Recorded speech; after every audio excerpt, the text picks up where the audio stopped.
Assalamualaikum warahmatullahi wabarakatuh. Halo pemirsa TVmu dimanapun Anda berada. Berjumpa lagi bersama kami dalam program Ramadan Sehat dan Aman yang dipersembahkan oleh MCCC, PP Muhammadiyah, Lezismu, dan Wardah. Bersama saya Ratu Safira dan saya juga ditemani oleh Bapak Taufik. Gitu. Dan tema kita hari ini yaitu keadilan sebagai wajah kejujuran bernegara, begitu ya Pak? Dan sudah hadir narasumber bersama kami di sini, ada Dr. Busyro Muqaddas, SH.M. Hum. Assalamualaikum, Pak Busyro. Sebagai Ketua PP Muhammadiyah dalam bidang hukum dan HAM. Assalamualaikum. Waalaikumsalam warahmatullahi wabarakatuh. Ya, baik, terima kasih Mbak Safira.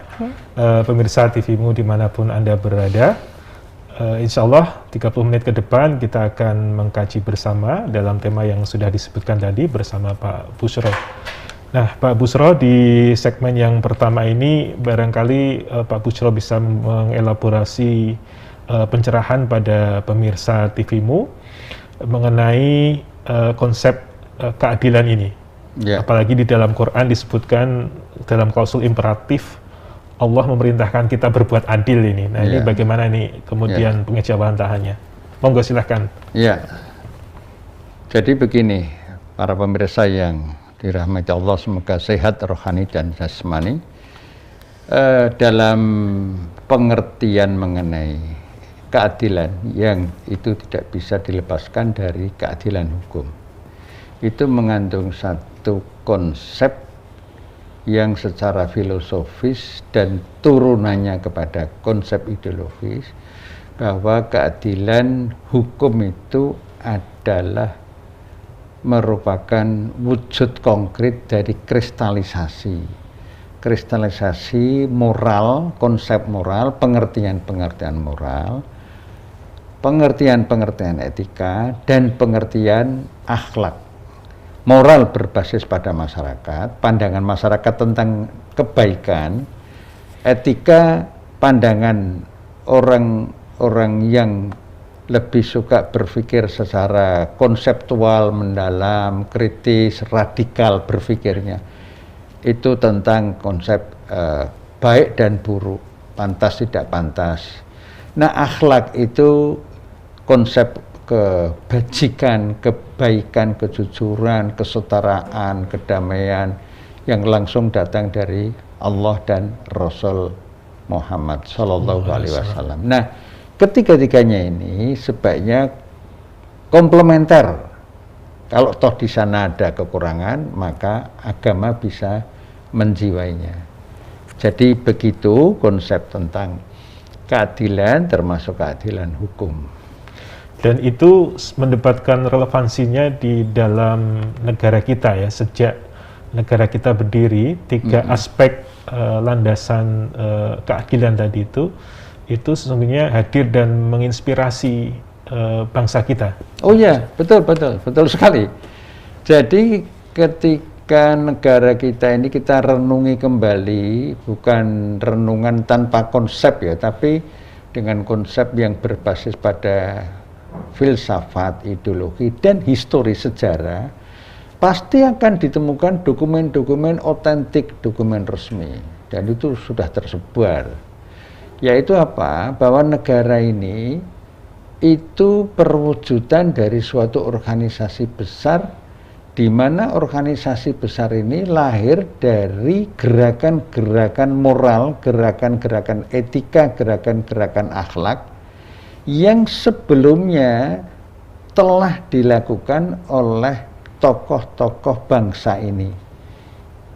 Terhadap apa? Terhadap gerakan demoralisasi yang dilakukan oleh siapa? Yang dilakukan oleh pemerintah kolonial Belanda. Enggak tanggung-tanggung.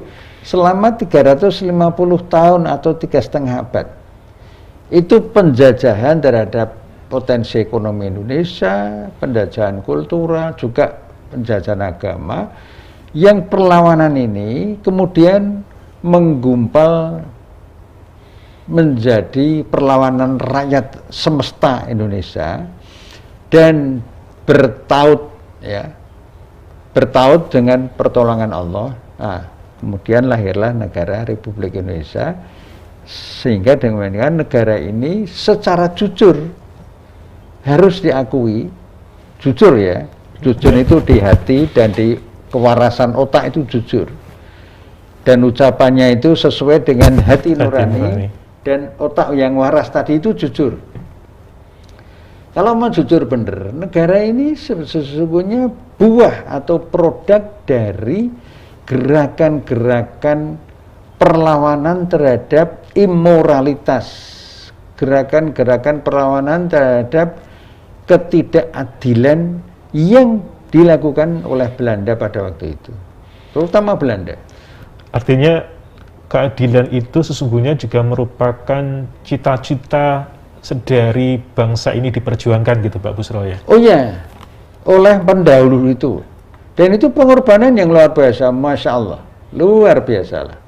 Kita bisa mendownload dokumen-dokumen itu, bagaimana founding fathers masa-masa lalu itu. Ya, dan artinya sebagai sebuah cita-cita luhur itu sesuatu yang kemudian masih relevan dan tetap harus diperjuangkan dalam konteks kekinian juga itu, Pak Busro. Kalau melihat situasi sekarang ini, ruh atau jiwa, komitmen dan visi yang dulu sudah ditunjukkan, dibuktikan oleh founding fathers itu, sekarang ini memperoleh pijakan sosial berdasarkan fakta sosial, harus dilakukan satu pengulangan kembali dan berlipat daripada yang dilakukan yang dulu. Karena sekarang ini situasinya seperti terjadi pengulangan penjajahan pada masa yang lalu dalam bentuk yang lain, tapi substansinya sama. Intinya lah itu, yaitu penjajahan hakikat kemanusiaan. Ketika hakikat kemanusiaan itu dijajah terus, di situ pasti timbul ketidakadilan yang korban utamanya manusia, masyarakat, dan seterusnya. Ya, baik. Terima kasih Pak Busro atas ulasan di segmen pertama ini. Mbak Fira, kita break dulu. Kita break dulu sebentar, pemirsa. Jangan kemana-mana, kita akan kembali lagi setelah jeda pariwara berikut ini.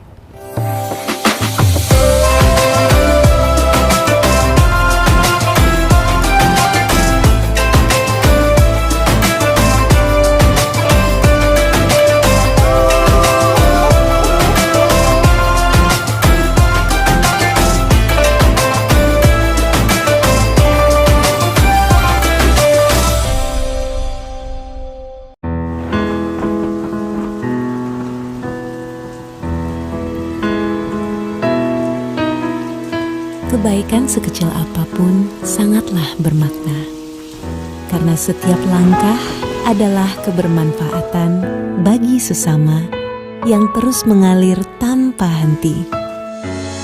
Di bulan Ramadan, sebarkan kebaikan menjadi manfaat. Wardah, langkah baikmu berarti.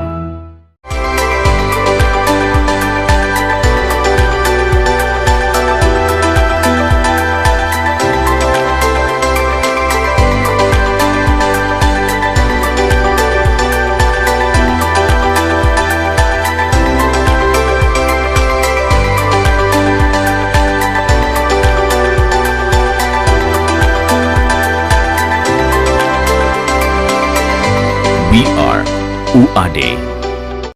Apa itu zakat? Menurut bahasa, zakat atau al-zakat adalah suci, tumbuh, berkah, dan terpuji. Menurut istilah, zakat adalah ibadah wajib yang dilaksanakan dengan memberi harta sendiri kepada orang yang berhak menerimanya. Apa itu zakat penghasilan dan zakat harta? Zakat penghasilan dapat dilakukan apabila penghasilan tersebut telah mencapai nisyab dan telah haul masa 1 tahun. Sedangkan zakat harta adalah zakat yang dikeluarkan tiap tahunnya. Sekarang membayar zakat lebih mudah dengan aplikasi Lazismu.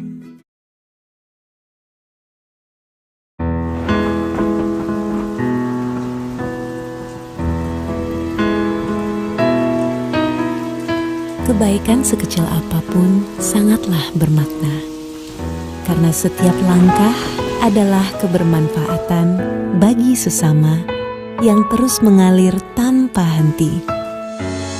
Di bulan Ramadan, sebarkan kebaikan menjadi manfaat. Wardah, langkah baikmu berarti.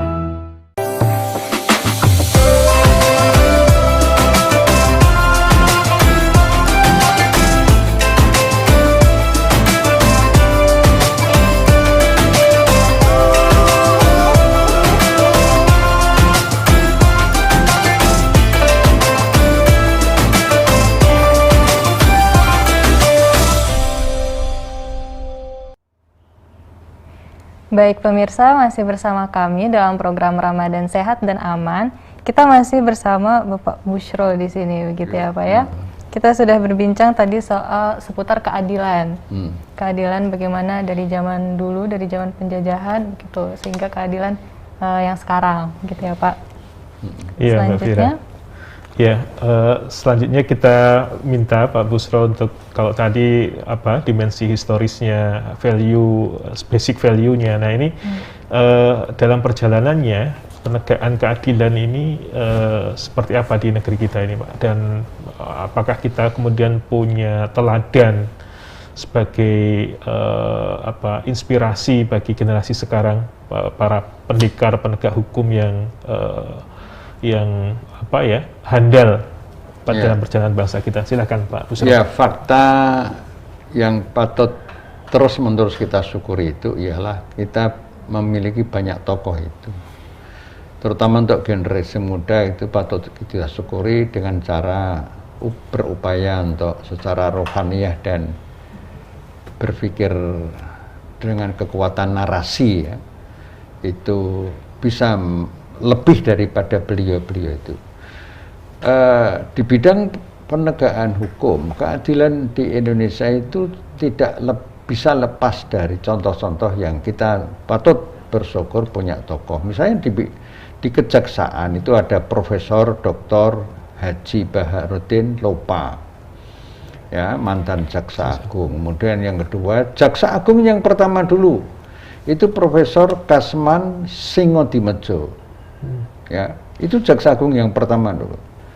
Terus kemudian di kalangan hakim, kalau dibatasi pada hakim agung misalnya, karena waktunya sempit, itu ada Profesor Asiken Kusumatmaja almarhum, ada Haji Bismar Sirgar almarhum, ada Dr. Artijo Alkostar yang belum lama ini meninggal dunia, wafat. Di kepolisian ada nama yang sangat keren sekali, luar biasa. Kami pernah bersilaturahmi ke beliau dengan teman-teman waktu itu. Jenderal Hugeng, Kapolri, Masya Allah. Itu kita rindukan sekali di saat polisi sekarang ini butuh sosok seperti itu. Lalu di kalangan pengacara, advokat, ada Yaptian Hin, ya, ada Suwardi Estasrif, ada Adnan Buyung Nasution, ya, dan banyak lagi tokoh. Jadi penegak hukum itu menggambarkan fakta bahwa negeri ini, tanah di negeri ini tanah yang gemah ripah lojinawi, dalam arti memperoleh satu rahmat dari Allah dengan indikasi, dengan fakta-fakta, nama-nama itu yang sebagian kecil itu. Tapi juga ada penegak hukum politik, Bung Karno, Bung Hatta, Kiai Haji Hasyim Asy'ari, Kiai Haji Ahmad Dahlan itu sendiri, Ki Bagus Hadi Kusumo, Profesor Kahar Muzakir, ya. Tadi sudah saya sebut Pak Kasman Singodimedjo, Muhammad Yamin dan sebagainya, Master Subarjo dan sebagainya. Itu putra-putra yang menunjukkan tokoh-tokoh keadilan hukum, tapi juga keadilan politik. Nah, di Indonesia sekarang ini dengan mengambil contoh-contoh itu, kita bersyukur satu sisi, tapi sisi lain ada beban sejarah. Bisakah generasi muda itu mengambil contoh-contoh itu untuk kemudian direplikasi pada dirinya secara individual, secara kolektif gitu? Saya kira sangat bisa. Semuanya usaha itu pasti bisa asal itu dengan penuh kejujuran dan kerja keras, cerdas, jangan lupa ikhlas. Artinya di tengah dinamika kehidupan kebangsaan kita saat ini, percik-percik teladan dari para pendahulu kita di masa lalu itu banyak sesungguhnya. Kita tidak kekurangan contoh itu ya, Mbak. Alhamdulillah tidak. Dan itu bisa dibuka lembar-lembar sejarahnya seperti apa beliau-beliau itu. Ada kesalehan vertikal, ya, hubungannya dengan hablum minallah, sekaligus ada kesalehan sosial, kesalehan politik, kesalehan hukum, dan kesalehan penegakan hukum. Tuh, coba bagaimana itu kan manusia-manusia Indonesia itu sejarahnya banyak manusia otentik, insan yang otentik, insan kamil gitu. Iya. Nah, kalau tadi itu barangkali kemudian adalah orang-orang yang kemudian memang punya integritas tinggi gitu. Nah, dalam konteks kekinian, dalam sistem kita yang ya nuansa politik atau kepentingannya cukup kental ini kira-kira inspirasi apa yang patut kemudian untuk diambil dan kemudian dipraktekkan, direaktualisasi oleh para generasi yang sekarang, termasuk juga oleh aktor-aktor yang menjadi pemegang kunci di pos-pos penyelenggaraan negara ini, Pak Busro.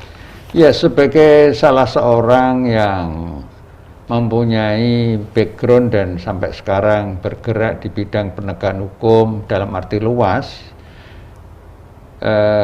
saya bersama dengan sejumlah senior-senior saya, guru-guru saya yang masih hidup maupun yang sudah wafat, dan teman-teman yang lain itu bisa menyimpulkanlah bacaan yang berdasarkan fakta sosial yang konkret.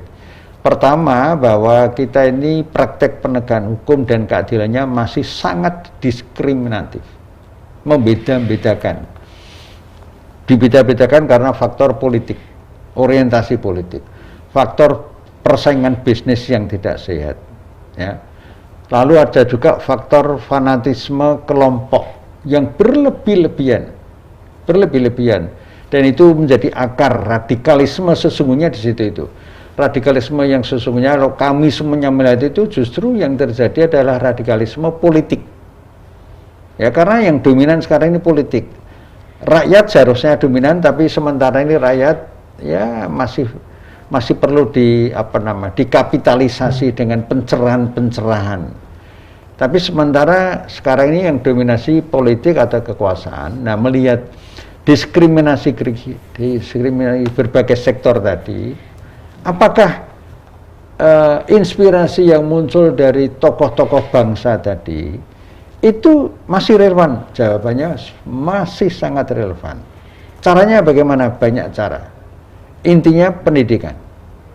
Karena pendidikan merupakan kata kunci. Tidak ada bangsa besar di dunia ini yang memiliki tingkat peradaban yang tinggi kecuali pendidikannya juga pendidikan yang serius. Diatur, dikelola oleh Kementerian Pendidikan yang orangnya itu orang yang memang punya track record di bidang pendidikan, ahli di bidang pendidikan, diberi kepercayaan di bidang pendidikan. Termasuk punya visi dan paham basic value dari negara ini gitu ya. Jelas sekali. Dan itu kekurangan kita akhir-akhir ini begitu. Dulu punya, sekarang ya bisa kita baca. Baik. Baik, tahan dulu sebentar ya Bapak. Pemirsa, jangan kemana-mana, kita akan kembali lagi setelah jeda pariwara berikut ini.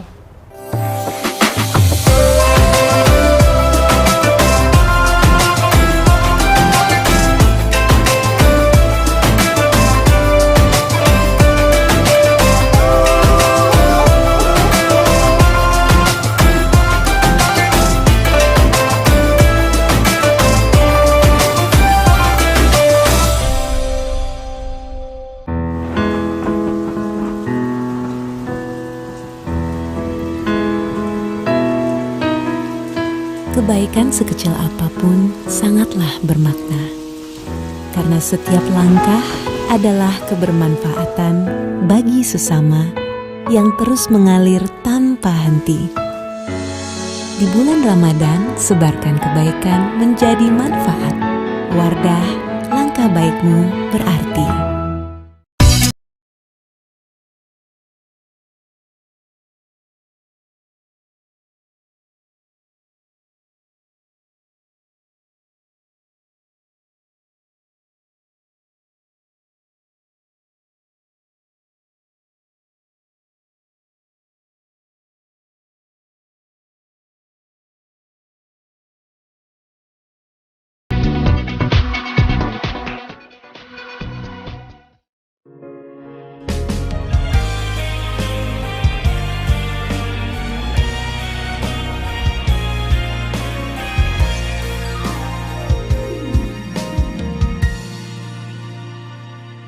Jangan biarkan tanganmu tergenggam.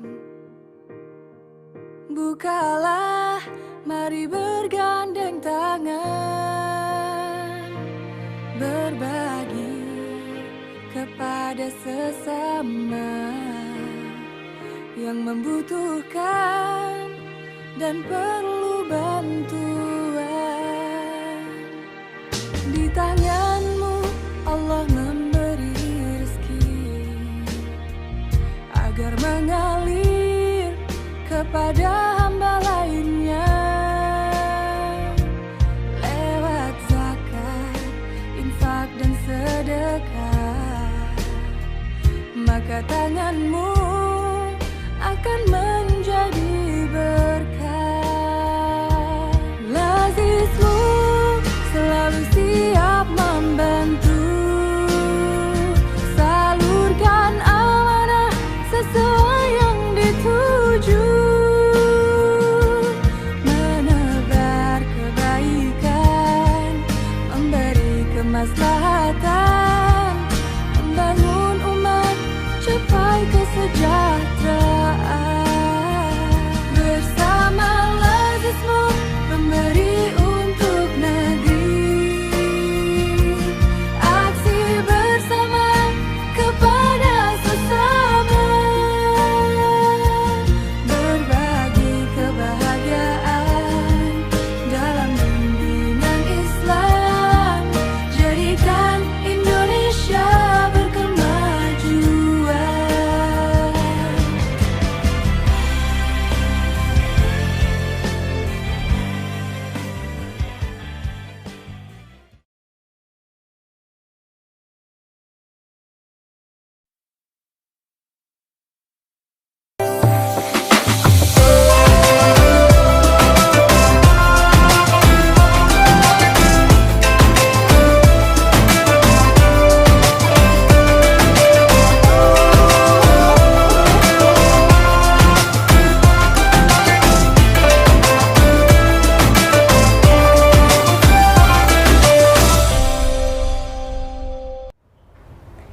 Baik pemirsa, masih bersama kami dalam program Ramadan Sehat dan Aman, dan kita sudah berada di segmen terakhir begitu ya. Tidak terasa sekali karena waktunya yang sangat singkat ini begitu.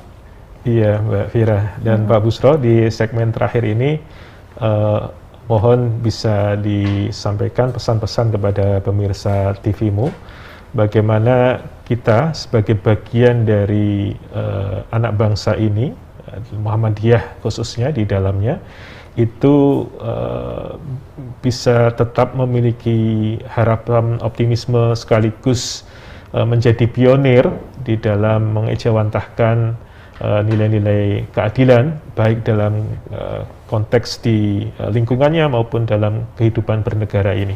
Ya. Pak Busro. Jadi begini Mas Taufik, jadi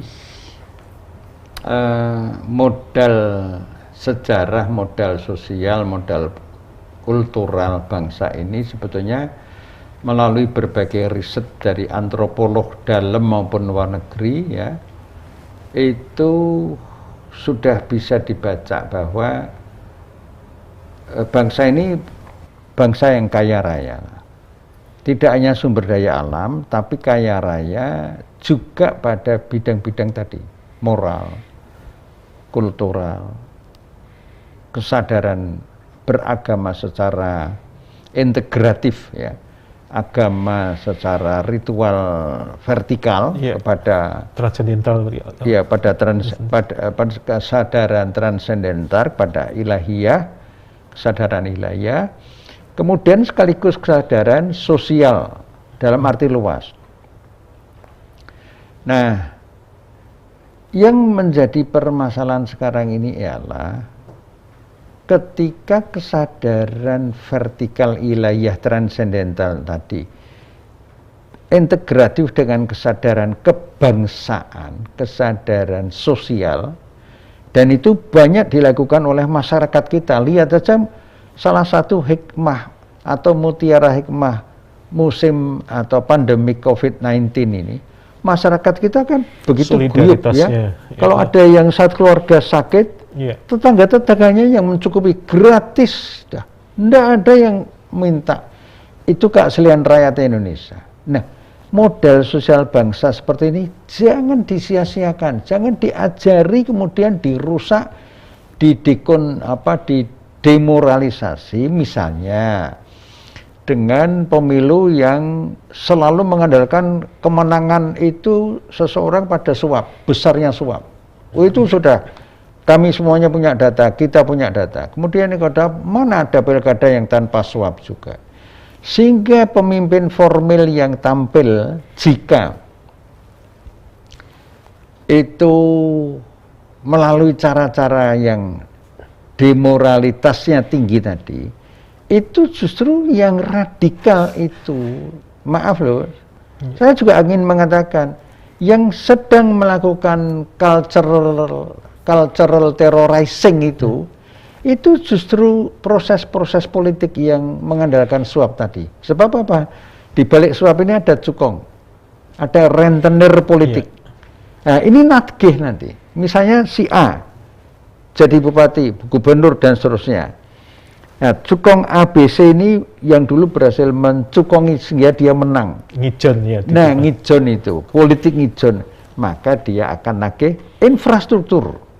Tidak perlu jembatan, bikin jembatan. Tidak perlu tol, bikin tol. Macam-macam lah. Pindah kantor bupati, kantor wali kota, dan sebagainya. Padahal kantornya representatif. Tanpa ada visibility studies, studi kelayakan yang independen, yang profesional, yang secara metodologis bisa dipertanggungjawabkan. Nah, kalau ini yang terjadi, itulah bentuk kekufuran, bukan kesyukuran. Nah, maka di awal tadi, sesi pertama tadi, kita sudah bicara bahwa negeri ini kan baru 76 tahun usianya. Lama kita syukuri. Tapi bangsa ini sudah berapa ratus tahun. Misalnya mengambil contoh, NU itu berdiri tahun 1926, sudah berapa tahun, hampir 1 abad. Muhammadiyah 1912, sudah 108 tahun.